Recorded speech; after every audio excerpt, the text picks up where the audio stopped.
دمشق کی فضا میں امید اور خوف دونوں کی کیفیت تھی۔ نور الدین زنگی کی وفات کے بعد لوگ سوچ رہے تھے کہ شاید شہر صلیبیوں کے نشانے پر آ جائے، لیکن صلاح الدین کی امید نے دلوں میں نیا حوصلہ پیدا کیا تھا۔ بچے گلیوں میں اللہ اکبر کے نعرے لگا رہے تھے، عورتیں گھروں کی چھتوں سے لشکر پر پھول نچھاور کر رہی تھیں، اور مرد یہ عہد دہرا رہے تھے کہ اب وقت آیا ہے امت کو دوبارہ زندہ کرنے کا۔ شہر کے بڑے قلعے میں ایک شورا کا اجلاس قائم کیا گیا۔ صلاح الدین ایک بڑے کمرے میں تخت پر نہیں بلکہ فرش پر بیٹھے تھے، جیسے عام لوگ بیٹھتے ہیں۔ علماء، سردار لوگ حیران تھے، اتنے بڑے حکمران نے تکبر کی جگہ عاجزی کو اپنایا ہے۔ ایک بزرگ عالم دین نے کہا، اے ایوبی، شام اور مصر اب آپ کی قیادت میں ہے، لیکن دشمن ہر طرف طاق میں ہے۔ آپ ہمیں بتائیں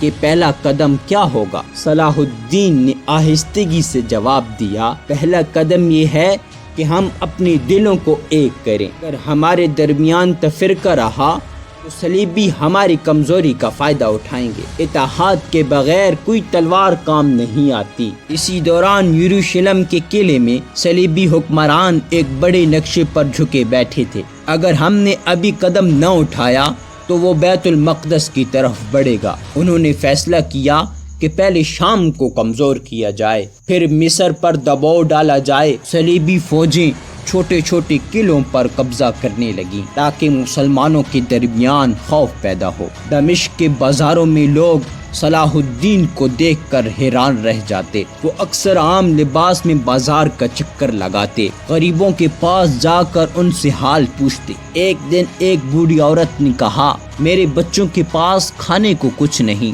صلاح الدین نے کہا، دربار تمہارے سامنے ہے اور درباری تمہارا خادم۔ انہوں نے فوراً بیت المال سے امداد دلوائی۔ یہ منظر دیکھ کر لوگ کہنے لگے، یہ بادشاہ نہیں، یہ تو ہمارے دلوں کا مسیحا ہے۔ صلاح الدین جانتے تھے کہ بیت المقدس کی آزادی صرف خواب دیکھنے سے ممکن نہیں۔ انہوں نے لشکر کو دوبارہ منظم کیا، سپاہیوں کو سخت تربیت دینے لگے۔ دن کو گھوڑوں کی دوڑ، تیروں کی بارش اور تلواروں کی مشقیں ہوتی، رات کو قرآن کی تلاوت اور ذکر کے حلقے لگائے جاتے۔ ایک نوجوان سپاہی نے کہا، آقا، کیا واقعہ ہم اتنے طاقتور بن جائیں گے؟ ہم یروشلم کو آزاد کر سکیں گے؟ صلاح الدین نے اس کے کندھے پر ہاتھ رکھ کر کہا، طاقت گھوڑوں اور تلواروں سے نہیں آتی، طاقت اللہ پر یقین سے آتی ہے۔ اگر دلوں میں ایمان ہے تو کوئی قلعہ ہمیں روک نہیں سکتا۔ لیکن ہر دل میں اتحاد نہ تھا۔ کچھ لوگ اپنی زمینیں اور اقتدار بچانے کی فکر میں تھے۔ وہ آپس میں کہنے لگے، اگر ایوبی بہت مضبوط ہو گیا تو ہمارا اثر ختم ہو جائے گا، ہمیں اس کی طاقت کو کمزور کرنا ہوگا۔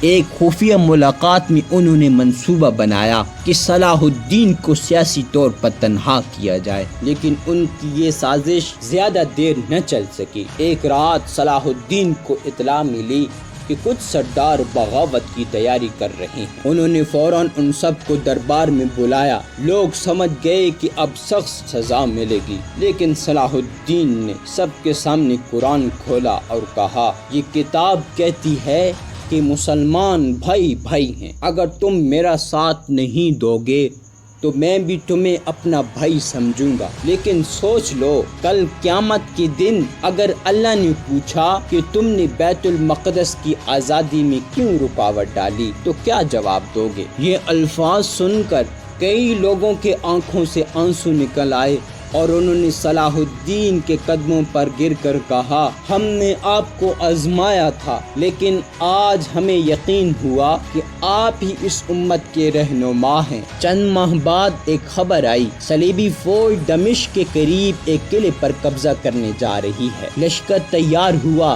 تلواریں نکالی گئیں، سپاہی نعرے لگانے لگے، اللہ اکبر، اللہ اکبر۔ جنگ شروع ہوئی۔ صلیبی فوج تعداد میں زیادہ تھے، لیکن مسلمانوں کے دل ایمان سے لبریز تھے۔ صلاح الدین گھوڑے پر سب سے آگے تھے۔ انہوں نے بلند آواز میں کہا، جو اللہ کے لیے لڑتا ہے اسے شکست نہیں ہو سکتی۔ مسلمانوں نے حملہ کیا، تیروں کی بارش، تلواروں کی چھنکار اور اللہ اکبر کی صدائیں تھوڑی دیر میں صلیبی پہ سپاہ ہو گئے اور قلعہ مسلمانوں کے ہاتھ میں آ گیا۔ جب لشکر فتح کے ساتھ واپس آیا تو دمشق کے لوگ خوشی سے جھوم اٹھے۔ بچے گلیوں میں کھیلتے ہوئے کہہ رہے تھے، صلاح الدین آیا، اسلام جیت گیا، صلاح الدین آیا، اسلام جیت گیا۔ لیکن صلاح الدین کا چہرہ سنجیدہ تھا۔ کسی نے پوچھا، آقا آپ خوش کیوں نہیں نظر آ رہے؟ انہوں نے آہستہ سے کہا،